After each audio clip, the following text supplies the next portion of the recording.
Hello everyone.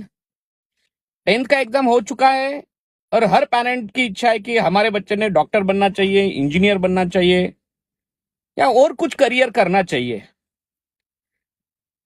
और इसी कारण हम कोचिंग इंडस्ट्री को ज्वाइन करते हैं, that means coaching institute join करते हैं और कॉलेज को ज्वाइन करते हैं।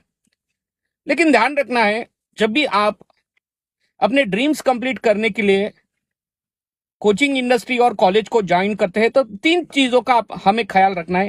पहली चीज, उस कोचिंग इंडस्ट्री की स्टेबिलिटी कितनी है।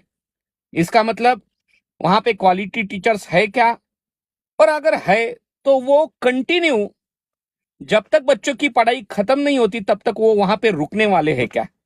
क्योंकि अच्छी टीचिंग नहीं तो अच्छा पढ़ाई भी नहीं होता है।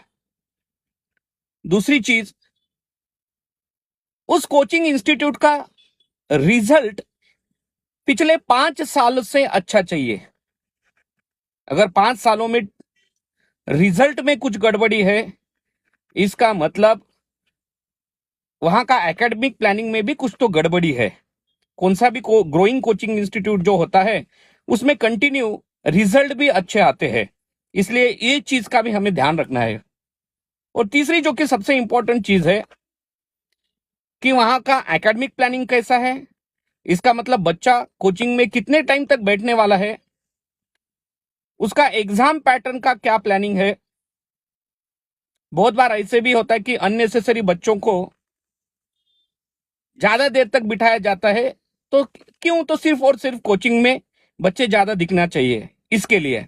लेकिन इससे बच्चों को सेल्फ स्टडी के लिए कम टाइम मिलता है और वो अल्टीमेटली उसके रिजल्ट पे इफेक्ट करता है। तो ध्यान रखना, ये बहुत क्रूशियल टाइम है। सही सिलेक्शन करोगे कोचिंग इंस्टीट्यूट का और कॉलेज का तो ही सही तरीके से आगे बढ़ पाओगे।